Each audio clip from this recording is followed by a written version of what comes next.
Setiap kali tampuk kekuasaan berpindah, selalu ada satu nama yang muncul di balik layar.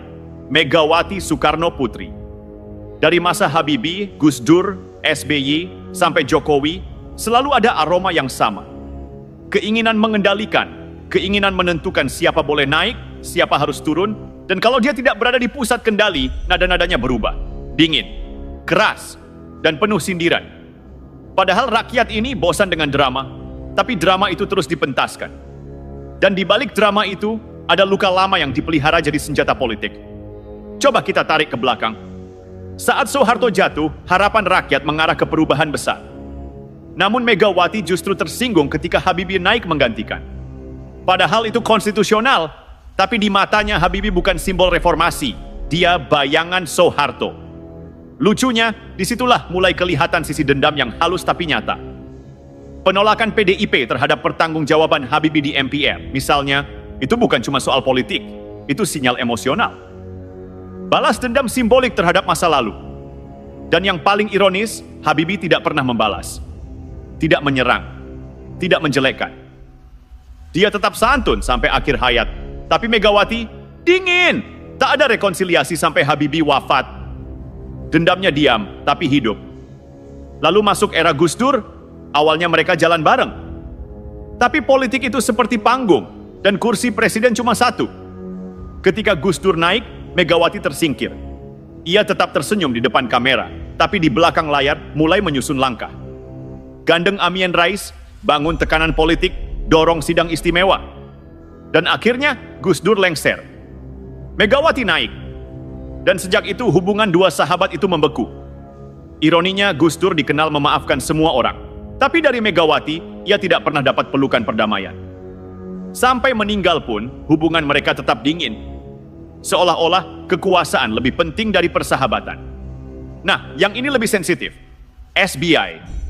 Mungkin ini salah satu bab paling getir dalam kisah Megawati. Bayangkan, SBY dulu menterinya sendiri. Orang dalam.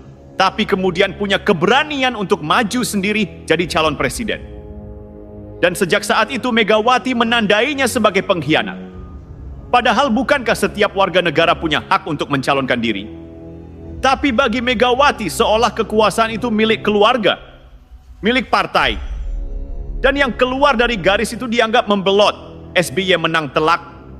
2 periode pula, rakyat memberi mandat dengan suara terbuka. Dan apa yang terjadi? Selama 10 tahun pemerintahan SBY, Megawati nyaris tak pernah datang ke istana. Coba bayangkan, 2 periode penuh tanpa satu gestur rekonsiliasi. Itu bukan politik biasa. Itu dendam yang diabadikan. Dan sampai sekarang, getarannya masih terasa. Lucunya di sini, SBY tak pernah menyindir balik. Ia tetap bicara dengan bahasa tenang, diplomatis, dan menghormati. Tapi di sisi lain, Megawati masih membawa luka yang seolah tak mau sembuh. Prabowo juga jadi bab menarik. Dulu, dia simbol Orde Baru. Menantu Soeharto. Tapi ketika butuh sekutu melawan SBY di Pilpres 2009, Megawati justru merangkulnya.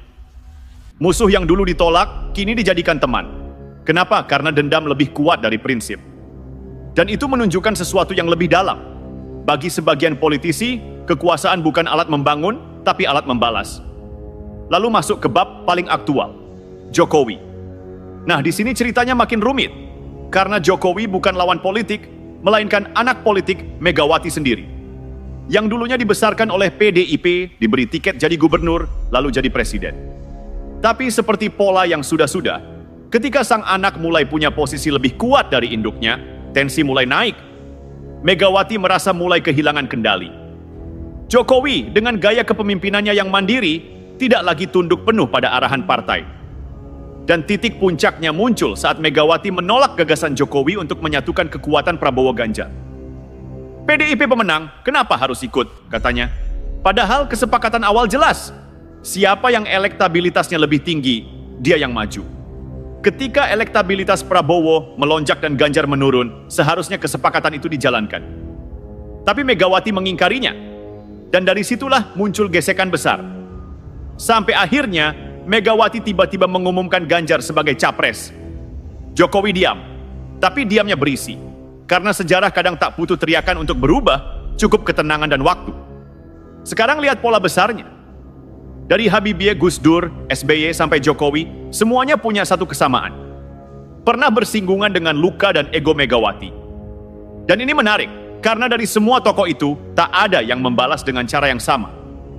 Mereka tetap berbuat dalam jalur konstitusi, bukan dendam. Habibie tetap santun. Gus Dur tetap humoris, SBY tetap tenang, Jokowi tetap fokus bekerja. Sementara Megawati terus menyimpan bara. Dan kadang bara itu disulut kembali, setiap kali arah politik tak sesuai keinginannya. Coba renungkan sebentar. Apa jadinya kalau negara dipandang sebagai warisan keluarga, bukan amanah rakyat? Apa jadinya kalau dendam pribadi dijadikan peta arah politik nasional? Inilah ironi terbesar dalam sejarah demokrasi kita. Karena kekuasaan yang dijalankan dengan perasaan kepemilikan akan selalu berujung pada gesekan. Bukan karena rakyatnya sulit diatur, tapi karena pemimpinnya belum bisa melepaskan masa lalu. Sekarang kita hidup di masa di mana Prabowo bersiap naik ke kursi presiden, Jokowi berdiri tegak mendukungnya, dan Megawati masih sibuk memikirkan siapa yang layak, siapa yang tidak. Padahal rakyat sudah melangkah ke depan. Tapi sebagian elit masih terjebak di masa lalu. Lucunya rakyat sudah tahu. Mereka sudah bisa menilai siapa yang bekerja dan siapa yang menyimpan dendam. Dan mungkin inilah ujian terbesar bagi demokrasi kita. Bisakah kita keluar dari bayang-bayang satu keluarga yang merasa negara ini adalah miliknya sendiri?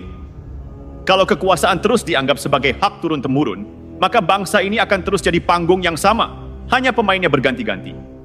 Dan di ujung cerita, rakyatlah yang selalu jadi penonton setia, menyaksikan bagaimana ambisi pribadi mengalahkan akal sehat politik.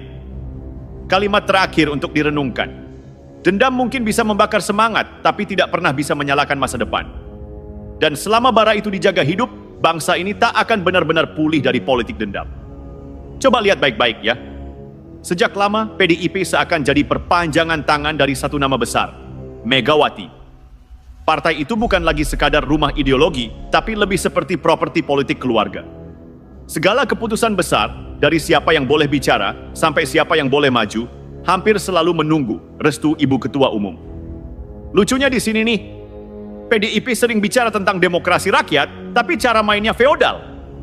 Segala sesuatu harus lewat satu pintu, dan pintu itu dijaga ketat oleh keluarga Soekarno. Seakan-akan kalau tidak punya darah atau restu dari terah Soekarno, maka jalan menuju kekuasaan itu ditutup rapat. Kita lihat bagaimana itu bekerja terhadap Jokowi. Awalnya Jokowi hanyalah wali kota dari Solo, sederhana, bersih, dan tak punya beban masa lalu. Justru karena itu dia disukai rakyat. Tapi setelah dia naik lewat tiket PDIP, pelan-pelan muncul ketegangan yang tak pernah selesai. Megawati ingin Jokowi tunduk, Jokowi ingin bekerja, Megawati bicara partai, Jokowi bicara rakyat. Dua bahasa yang berbeda, dan itulah awal retaknya hubungan mereka. Lucunya, setiap kali Jokowi ambil langkah besar, selalu muncul suara nyinyir dari lingkaran PDIP. Satu dua orang di partai itu sibuk menafsirkan ulang niat presiden. Dan kalau langkah Jokowi tidak sesuai arah partai, langsung ada tuduhan. Tidak hormat pada Ibu Ketua. Padahal, bukankah presiden itu bukan bawahan partai? Bukankah mandatnya dari rakyat? Tapi dalam cara berpikir Megawati, presiden yang lahir dari PDIP tetap dianggap anak, bukan pemimpin yang berdiri sejajar. Nah, disinilah letak ironi besarnya. Ketika Jokowi mulai menata pemerintahan dengan caranya sendiri, Megawati mulai merasa ditinggalkan. Bukan karena Jokowi berkhianat, tapi karena Jokowi tak lagi bergantung. Dan bagi seorang yang terbiasa mengendalikan, itu dianggap bentuk perlawanan. Coba bayangkan. Ya, seorang presiden yang sedang bekerja untuk bangsa malah dituding menjauh dari partai karena tak mau ikut ritme dendam. Sementara rakyat yang mestinya jadi pusat perhatian, malah dijadikan alat untuk menguji siapa paling setia. Dan situasi makin panas ketika Jokowi mendukung Gibran. Bagi Megawati itu seperti tamparan politik. Bukan karena Gibran melanggar hukum, tapi karena dia tidak minta restu ibu partai. Padahal Gibran maju lewat jalur sah, didukung Prabowo dan dipilih rakyat. Tapi di mata Megawati, langkah itu adalah pembangkangan. Makanya tak heran, sejak itu nada-nada dari kubu PDIP makin keras. Mulai dari isu etika, moral, sampai wacana pemimpin boneka. Padahal, kalau kita jujur, yang haus kendali justru bukan Jokowi, tapi Megawati. Dan kini, Ketika Prabowo bersiap memimpin pemerintahan baru, tampak jelas siapa yang bisa beradaptasi dan siapa yang masih terjebak nostalgia. Jokowi melangkah ke depan, ikut mengatur transisi dengan tenang. Sementara PDIP di bawah kendali Megawati malah menarik diri dari pusaran kekuasaan. Katanya oposisi. Tapi di lapangan arahnya lebih seperti sakit hati. Karena yang duduk di kursi utama bukan orang yang ia pilih.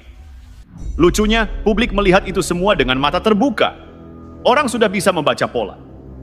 Setiap kali kekuasaan tak lagi di tangannya, narasinya berubah. Negara dikuasai oligarki, demokrasi terancam, dan seolah-olah hanya PDIP yang punya moral dan kebenaran. Coba pikir logikanya. Kalau demokrasi hanya benar ketika PDIP menang dan dianggap rusak ketika PDIP kalah, maka itu bukan demokrasi, itu feodalisme politik dengan baju modern. Dan Megawati menjadi simbol dari feodalisme itu. Bukan karena dia tidak berjuang, tapi karena dia tak pernah bisa melepaskan bayangan masa lalu. Dia ingin selalu di posisi pusat, menentukan arah, memutuskan nasib, bahkan menilai siapa layak memimpin. Padahal bangsa ini sudah bergerak jauh. Rakyat sudah cerdas, tak lagi menilai dari terah, tapi dari kerja nyata. Ironinya lagi, justru presiden-presiden yang dulu ia anggap musuh, menunjukkan kedewasaan politik yang lebih tinggi. Habibie memaafkan semuanya, Gus Dur memilih humor daripada amarah. SBY membalas dengan kesantunan, dan Jokowi membalas dengan diam. Mereka semua punya luka tapi tidak menyimpannya sebagai bahan bakar dendam. Sementara Megawati masih sibuk memastikan bahwa setiap babak politik harus melewati izin keluarganya. Dan disinilah rakyat mulai sadar, mungkin selama ini kita bukan kekurangan pemimpin, tapi kelebihan orang yang tak mau melepaskan kekuasaan. Lucunya, sejarah punya cara membalas dengan halus. Hari ini, yang dulu dianggap anak bawang politik, Jokowi, malah jadi pemain utama yang menentukan arah. Sementara yang dulu merasa pengendali, malah tersisih oleh zamannya sendiri. Begitulah politik. Yang merasa paling kuat, kadang justru dilampaui oleh yang bekerja diam-diam. Dan mungkin ini pelajaran terbesar bagi semua elit. Kekuasaan yang dibangun atas dendam selalu kalah oleh kepercayaan rakyat. Sekarang, dengan Prabowo di ambang kekuasaan dan Jokowi tetap punya pengaruh besar di belakang layar, Megawati dihadapkan pada kenyataan baru. Dunia sudah berubah. Peta politik tak lagi berputar di orbit keluarganya. Dan kalau dia tidak belajar melepaskan, maka sejarah akan menuliskannya bukan sebagai ibu demokrasi, tapi sebagai penjaga dendam terakhir dari era yang sudah lewat. Mari kita jujur sejenak. PDIP hari ini bukan lagi partai pejuang, tapi partai yang kelelahan menanggung bayangan masa lalu. Setiap kader yang muncul dengan gagasan baru, cepat atau lambat, akan digunting oleh kepentingan internal. Setiap tokoh yang mulai populer, segera diberi label tidak loyal. Dan setiap langkah berbeda dari garis partai, langsung dicap pembelotan. Padahal, di dunia politik modern, partai yang sehat itu justru menampung perbedaan. Tapi PDIP kini hidup dari satu sumber suara. Apa kata Megawati? Seolah-olah kebenaran politik hanya bisa keluar dari satu mulut. Lucunya mereka bicara tentang suara rakyat, tapi rakyat yang mana kalau semua harus menunggu aba-aba dari satu keluarga? Sekarang lihat efeknya terhadap generasi baru PDIP. Anak muda partai yang seharusnya bisa jadi penerus ideologi, malah tumbuh dalam ketakutan politik. Takut berbeda pendapat. Takut melangkah tanpa izin. Takut lebih disukai publik daripada terah utama.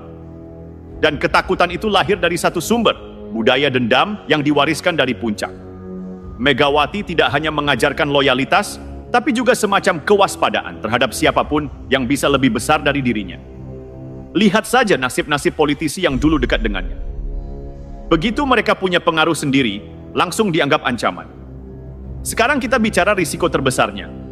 Kalau budaya seperti ini dibiarkan, maka PDIP bukan hanya akan kehilangan basis suara, tapi juga kehilangan jiwa perjuangannya. Rakyat sudah jenuh dengan politik keluarga. Mereka tidak peduli siapa anak siapa, tapi siapa yang bekerja nyata. Dan itulah yang membuat Jokowi bertahan. Karena dia tidak hidup dari simbol, tapi dari hasil. Sementara PDIP masih sibuk menjaga mitos. Mitos bahwa tanpa Megawati tidak ada arah. Padahal justru karena Megawati tak mau melepas kendali, arah partai itu berhenti di tempat. Lucunya lagi, ketika rakyat mulai berpindah ke kubu lain, bukan introspeksi yang dilakukan, tapi menyalahkan semua orang di luar lingkaran. Jokowi disalahkan, Kader yang keluar dicaci, media dikritik, padahal akar masalahnya ada di dalam. Ego yang terlalu besar untuk diakui. Dan inilah ironi paling keras dari semua drama politik itu. Megawati yang dulu menangisi demokrasi Orde Baru, kini menciptakan versi kecil dari ordenya sendiri. Di dalam partainya, semua diatur, semua dikontrol, semua tunduk pada satu figur. Pertanyaannya sederhana, bagaimana masa depan PDIP tanpa Megawati? Inilah hal yang paling ditakuti para loyalisnya. Karena selama ini PDIP tidak pernah mempersiapkan regenerasi sejati. Puan memang digadang-gadang jadi penerus, tapi semua tahu, popularitasnya tidak sebanding dengan pengaruh ibunya. Rakyat bisa melihat itu, dan mereka tidak bisa dibohongi oleh branding Trump. Karena di dunia politik yang makin terbuka, rakyat memilih bukan berdasarkan nama belakang, tapi rekam jejak. Dan kalau PDIP tidak belajar melepaskan diri dari bayang-bayang dendam itu, mereka akan menjadi partai yang membusuk perlahan dari dalam. Sementara itu, di luar sana peta politik terus berubah. Prabowo dengan cepat membangun koalisi yang solid. Jokowi masih punya pengaruh masif di lapangan. Gibran, suka tidak suka, menjadi simbol generasi baru kepemimpinan. Dan Partai Demokrasi Indonesia Perjuangan masih sibuk membahas siapa yang berkhianat, masih menolak menerima bahwa arah sejarah sudah berbelok. Mereka lupa bangsa ini bukan milik satu keluarga. Negara ini bukan harta warisan. Ironinya, publik mulai membandingkan langsung. Jokowi yang dicaci karena dianggap keluar dari garis, justru meninggalkan warisan yang konkret. Infrastruktur, transformasi digital, stabilitas ekonomi, dan diplomasi kuat. Sementara Megawati, yang katanya penjaga ideologi, justru meninggalkan partai yang kini terpecah, gamang, dan terjebak dalam nostalgia. Dan semakin ia memaksakan kontrol, semakin cepat simpati publik menguap. Akhirnya Megawati sedang berhadapan bukan hanya dengan Prabowo atau Jokowi, tapi dengan waktu. Karena waktu selalu menguji. Apakah seseorang meninggalkan jejak atau hanya bayangan? Dan mungkin inilah ujung dari ironi yang paling getir. Sosok yang dulu dielu-elukan sebagai simbol perlawanan terhadap kekuasaan, kini justru dikenang sebagai simbol ketakutan untuk kehilangan kekuasaan. Coba perhatikan peta politik setelah 2024. Rakyat sudah mulai berpindah arah. Figur-figur muda muncul, bukan karena disuruh partai tapi karena dipanggil publik. Dan ironinya, justru mereka yang dulu dianggap pembelot dari garis Megawati, sekarang malah jadi simbol perubahan. Jokowi misalnya. Dulu dianggap anak politik yang harus dikendalikan. Tapi ternyata, begitu dia berjalan dengan jalannya sendiri, rakyat justru melihat sesuatu yang selama ini hilang di tubuh PDIP. Kerja nyata tanpa drama. Megawati mungkin menganggap Jokowi tak tahu diri. Tapi rakyat melihatnya beda. Mereka bilang, akhirnya ada pemimpin yang nggak sibuk ngatur posisi keluarga, tapi ngurus jalan, jembatan, dan harga beras. Lucunya di sini nih, Megawati mungkin merasa punya hak moral atas kekuasaan karena nama Soekarno, tapi rakyat sudah tidak terpesona lagi oleh simbol. Mereka ingin hasil. Dan ketika hasil itu datang dari orang yang dulu diremehkan PDIP, rakyat mulai sadar. Politik terah tidak menjamin kecerdasan memimpin. Sekarang kita bicara soal feodalisme di PDIP. Partai ini dibangun atas nama kerakyatan, tapi struktur di dalamnya lebih mirip kerajaan. Setiap keputusan besar harus lewat satu pintu, dan pintu itu dijaga rapat-rapat oleh Megawati dan lingkaran kecilnya. Coba bayangkan ya, di zaman yang katanya demokratis, masih ada partai yang tidak berani bergerak tanpa restu satu orang. Lucunya, kalau ada kader yang berpikir mandiri, langsung dibilang tidak loyal. Padahal loyalitas sejati bukan pada orang, tapi pada rakyat yang memilih. Itu sebabnya, makin lama PDIP makin kehilangan sentuhan dengan akar rumput. Kadernya masih banyak, tapi semangatnya memudar. Karena mereka merasa sebesar apapun kerja di lapangan, hasil akhirnya tetap tergantung siapa yang dekat dengan pusat kekuasaan, bukan siapa yang berprestasi. Dan yang lebih ironis lagi, politik dendam itu sekarang bukan hanya diarahkan keluar, tapi juga ke dalam tubuh partai sendiri. Ada kader yang dulu mati-matian membela PDIP di masa sulit, sekarang malah disingkirkan pelan-pelan. Kenapa? Karena dianggap lebih dekat dengan Jokowi. Karena lebih populer di publik. Karena berpotensi mengganggu terah. Padahal kalau dipikir jernih, kalau Megawati benar-benar memikirkan masa depan PDIP, dia harusnya merangkul, bukan menyingkirkan. Harusnya menyiapkan regenerasi, bukan menutup pintu warisan. Tapi Yaitu tadi, ketika haus kuasa sudah menguasai cara berpikir, politik jadi bukan lagi soal rakyat, tapi soal mempertahankan posisi. Dan disinilah efek dominonya mulai terasa. Partai lain tumbuh, suara rakyat bergeser. Gerindra makin kuat karena tampil stabil dan terbuka. Golkar pelan, tapi pasti menjaga basis tradisionalnya. Sementara PDIP, partai yang dulu paling vokal bicara soal rakyat kecil, sekarang malah kehilangan jati diri. Rakyat mulai bertanya, PDIP itu masih partai rakyat atau sudah jadi partai keluarga? Pertanyaan itu muncul di warung kopi, di kampus, di media sosial, dan yang paling menakutkan bagi PDIP muncul di bilik suara. Sekarang lihat peta kekuasaan. Prabowo akan naik. Jokowi tetap punya pengaruh. Dan di tengah perubahan besar ini, Megawati sedang terjebak di dua dunia. Masa lalu yang tak mau ia lepaskan dan masa depan yang tak lagi menunggunya. Dulu ia berjuang melawan Soeharto yang dianggap otoriter. Tapi sekarang, tanpa sadar, ia membangun tembok kekuasaan yang sama tinggi. Hanya beda nama, beda lambang. Dan disinilah ironi sejarah bekerja. Orang yang berjuang melawan kekuasaan bisa berubah menjadi penjaga kekuasaan itu sendiri. Bedanya, dulu ia menentang kekuasaan Soeharto. Sekarang, ia menentang siapapun yang mengancam kekuasaan dirinya. Rakyat sudah bisa membaca pola ini. Mereka tahu kapan seseorang memimpin karena visi, dan kapan seseorang hanya berkuasa karena takut kehilangan kendali. Dan Megawati, sayangnya, mulai terlihat seperti yang kedua. Itulah sebabnya, meski ia masih punya nama besar, pengaruhnya makin hari makin mengecil di mata publik. Bukan karena rakyat lupa jasa Soekarno, tapi karena rakyat mulai sadar. Nama besar tidak otomatis berarti cara berpikir besar. Sekarang kita sampai di momen paling krusial. Kalau PDIP tidak berbenah, kalau Megawati tidak mau mundur dengan elegan, maka sejarah akan mencatatnya bukan sebagai penjaga warisan Bung Karno, tapi sebagai orang yang membuat warisan itu hancur dari dalam. Dan itu bukan kutukan politik. Itu konsekuensi dari terlalu lama menggenggam kekuasaan yang seharusnya dibagi. Jadi begini, selama bertahun-tahun, Megawati percaya bahwa kekuasaan politik di negeri ini masih bisa dikendalikan dari atas meja. Dari ruang-ruang tertutup, lewat negosiasi elit, lewat genggaman tangan para tokoh senior. Tapi ia lupa satu hal penting. Zaman sudah berubah. Politik hari ini bukan lagi soal siapa yang paling berkuasa di Senayan, tapi siapa yang paling didengar di lapangan. Dan di titik itulah Megawati kalah cepat. Jokowi dan Prabowo membaca arah angin jauh lebih baik. Coba lihat cara Jokowi main. Ia tidak sibuk berdebat di belakang podium, tapi hadir langsung di lapangan, di tengah rakyat, menyentuh masalah konkret. Inilah yang bikin rakyat percaya. Lalu Prabowo, ia dulu dianggap lawan politik, tapi Jokowi paham, kalau ingin menjaga stabilitas negara, musuh besar harus dirangkul, bukan dilawan. Sementara Megawati masih berpikir dengan pola lama. Siapa lawan, siapa kawan. Padahal di politik modern, garis itu cair. Lucunya di sini nih. Megawati menolak kompromi dengan Jokowi karena takut kehilangan kendali. Tapi justru karena itu, kendali itu hilang sepenuhnya. Sekarang, poros Jokowi-Prabowo sudah terbentuk. Dua figur ini meskipun berbeda latar belakang, punya kesamaan visi. Menjaga kesinambungan pemerintahan, memperkuat ekonomi, dan menjaga stabilitas nasional. Dan rakyat melihat itu sebagai keseimbangan baru. Sementara PDIP yang dulu digadang sebagai penjaga demokrasi, kini malah terlihat seperti pengganggu kestabilan itu.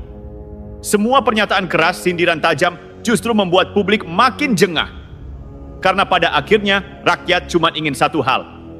Pemimpin yang kerja, bukan yang dendam. Sekarang kita bahas efek dominonya. Begitu Megawati menolak Jokowi dan menutup pintu komunikasi, rakyat justru makin dekat ke poros Jokowi-Prabowo. Media sosial berubah arah. Isu-isu PDIP yang dulu gampang viral, kini sulit hidup. Karena apa? Narasi dendam itu sudah basi. Rakyat sudah bisa membedakan antara perjuangan dan ambisi pribadi. Megawati mengira dirinya sedang melawan pengkhianatan. Padahal yang dia lawan adalah arus perubahan. Dan sejarah selalu kejam pada mereka yang menolak berubah. Kita lihat contohnya saat pengumuman Ganjar sebagai capres. Jokowi diam, publik terkejut, dan Prabowo tersenyum. Banyak yang nggak sadar, itu titik balik. Karena disitulah Megawati kehilangan momentum yang seharusnya jadi miliknya sendiri. Seandainya waktu itu ia mau menahan ego, membuka ruang komunikasi dengan Jokowi, mungkin ceritanya akan berbeda. PDIP bisa tetap berada di pusat kekuasaan, bukan di pinggiran sejarah. Tapi dendam lama menutup mata. Megawati memilih bertarung sendirian, dan hasilnya kita lihat sendiri. Ganjar tidak cukup kuat, dukungan publik terpecah, dan poros Jokowi Prabowo melaju tanpa hambatan. Nah, inilah bagian yang mulai disadari publik. Selama ini Megawati mengira dirinya sedang mempertahankan warisan Bung Karno. Padahal, justru ia sedang menghapusnya perlahan. Bung Karno bicara tentang persatuan, tentang kemerdekaan berpikir, tentang cinta tanah air di atas kepentingan pribadi. Sementara Megawati hari ini sibuk memastikan semua keputusan politik tetap di tangannya. Ironinya, ia berperang atas nama ideologi rakyat, tapi yang dipertahankan bukan ide, melainkan posisi. Dan disinilah poros Jokowi Prabowo mengambil keuntungan terbesar. Karena selama Megawati sibuk menjaga terah, mereka sibuk menjaga arah. Selama PDIP ribut soal siapa yang berhak jadi penerus, mereka ribut soal bagaimana melanjutkan pembangunan. Rakyat melihat perbandingan itu dan memilih yang nyata. Itu sebabnya Jokowi tetap tinggi elektabilitasnya dan Prabowo justru makin dipercaya publik. Karena dua-duanya sudah melewati tahap perebutan ego. Sementara Megawati masih sibuk memastikan siapa yang boleh bicara di depan kamera. Lucunya lagi, ketika Prabowo akhirnya resmi naik jadi presiden, Megawati kehilangan semua kartu politiknya. Dulu ia bisa menekan, bisa mengancam, bisa mengatur arah. Sekarang, tidak ada lagi posisi tawar. Tidak di istana, tidak di parlemen, bahkan tidak di opini publik. Dan itu bukan karena konspirasi, tapi karena kesalahan membaca zaman. Politik hari ini bukan lagi tentang nama besar masa lalu, tapi tentang siapa yang bisa menjawab kebutuhan rakyat hari ini. Coba bayangkan ya, seandainya Megawati dulu tidak terjebak pada dendam terhadap Jokowi, tidak menutup pintu bagi Prabowo, dan mau sedikit saja melepas ego, mungkin PDIP hari ini masih jadi pusat kekuasaan. Tapi karena semua langkah diatur berdasarkan rasa curiga, maka politik balasan yang lahir justru membentuk poros baru. Poros yang tidak tunduk pada siapapun. Dan begitulah sejarah bekerja. Ketika seseorang terlalu sibuk menjaga kekuasaan, mereka sering lupa menjaga relevansi. Setiap generasi akan punya waktunya sendiri. Masalahnya Megawati seolah menolak fakta itu. Ia berusaha menghentikan jam sejarah agar tetap berputar di sekitarnya. Tapi waktu tidak bisa dilawan. Dan politik bukan warisan keluarga. Rakyat sudah mulai berkata, cukup. Negara ini bukan milik satu marga, bukan milik satu dinasti. Coba lihat sekarang, ketika Megawati masih sibuk memegang kendali PDIP, rakyat sudah bergerak lebih cepat. Anak muda tak lagi terpesona dengan pidato panjang tentang masa lalu, mereka ingin pemimpin yang bekerja di masa kini. Jokowi dan Gibran, suka atau tidak, muncul sebagai simbol generasi baru. Bukan karena mereka sempurna, tapi karena mereka berani keluar dari pola lama. Tidak bergantung pada nama besar, tapi pada hasil kerja. Sementara PDIP masih sibuk menatap ke belakang, menjaga simbol, menjaga nama, menjaga posisi. Lucunya, mereka lupa menjaga masa depan. Sekarang, rakyat sudah punya kesadaran baru. Mereka tidak lagi melihat politik sebagai drama keluarga, tapi sebagai urusan hidup sehari-hari. Harga sembako, pekerjaan, pendidikan anak, internet cepat, rumah murah, itu yang mereka pikirkan. Dan saat mereka melihat pemimpin yang bisa mewujudkannya, mereka akan dukung tanpa peduli partai apa di belakangnya. Itulah yang membuat poros Jokowi Prabowo bisa terbentuk dengan cepat. Mereka tidak bicara masa lalu, mereka bicara keberlanjutan. Sementara Megawati masih bicara soal siapa yang berkhianat. Coba bayangkan ya, kalau politik dendam masih jadi pedoman, apa jadinya negeri ini? Setiap kali berganti presiden, selalu ada luka lama yang diungkit. Selalu ada musuh baru yang diciptakan. Padahal seharusnya, transisi kekuasaan itu bagian dari kedewasaan politik. Tapi di tangan Megawati, setiap pergantian presiden terasa seperti urusan pribadi. Dari Habibie, Gus Dur, SBY, sampai Jokowi, semuanya pernah merasakan bara yang sama. Tidak pernah benar di matanya. Dan disitulah letak tragedinya. Karena ketika dendam jadi kacamata politik, kebenaran pun jadi kabur. Namun, inilah sisi baiknya. Rakyat sudah belajar banyak dari semua drama itu. Mereka mulai kebal terhadap politik simbolik. Mereka tidak lagi mudah digiring dengan kata pengkhianat atau penjaga ideologi. Mereka menilai dari hasil. Inilah generasi baru pemilih. lebih rasional, lebih terbuka, dan lebih berani menolak kultus individu. Dan kalau pola ini terus berkembang, era pasca Megawati akan menjadi titik balik demokrasi Indonesia. Bayangkan nanti ketika PDIP akhirnya harus memilih pemimpin baru. Akan muncul dua pilihan. Melanjutkan gaya lama yang penuh feodalisme, atau berani membuka lembaran baru yang lebih terbuka, lebih rasional. Kalau mereka tetap terjebak pada pola lama, maka PDIP akan menyusut menjadi partai nostalgia, dihormati karena sejarahnya, tapi tidak lagi menentukan arah bangsa.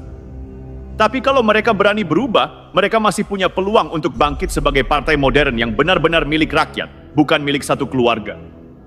Dan rakyat pun kini sudah lebih berani bersuara. Mereka tidak takut lagi untuk mengkritik elit. Mereka tidak butuh restu dari siapapun untuk bicara jujur. Media sosial menjadi alat pembebasan baru. Di sana suara kecil bisa mengalahkan suara megafon politik lama. Itulah kenapa, sekalipun Megawati masih punya kekuasaan formal, kekuasaan moralnya perlahan menguap. Karena moral tidak bisa dibangun dari rasa dendam, tapi dari kemampuan untuk melepaskan. Maka kalau sejarah nanti menulis bab tentang Megawati, ia akan diingat bukan hanya sebagai putri Bung Karno, tapi juga sebagai simbol paradoks kekuasaan. Orang yang berjuang atas nama rakyat, tapi gagal membaca hati rakyat. Dan dari situ, politik Indonesia akan belajar satu hal penting, bahwa kekuasaan yang bertahan bukanlah kekuasaan yang diwariskan, tapi yang dipercaya. Kita sedang hidup di masa peralihan besar. Dari politik simbol ke politik kinerja, dari politik terah ke politik rakyat, dari dendam ke kolaborasi. Dan itulah babak baru yang akan menentukan arah bangsa. Bukan siapa yang paling keras bicara, tapi siapa yang paling tulus bekerja. Kalimat terakhirnya sederhana, tapi maknanya dalam. Negara ini bukan milik siapapun. Negara ini milik kita semua, rakyat Indonesia. Pada akhirnya, sejarah selalu bergerak ke depan. Mereka yang menolak berubah akan tertinggal. Megawati boleh tetap berpegang pada masa lalu, tapi rakyat kini sudah menatap masa depan. Era politik dendam dan terah sudah selesai. YouTuber Nusantara!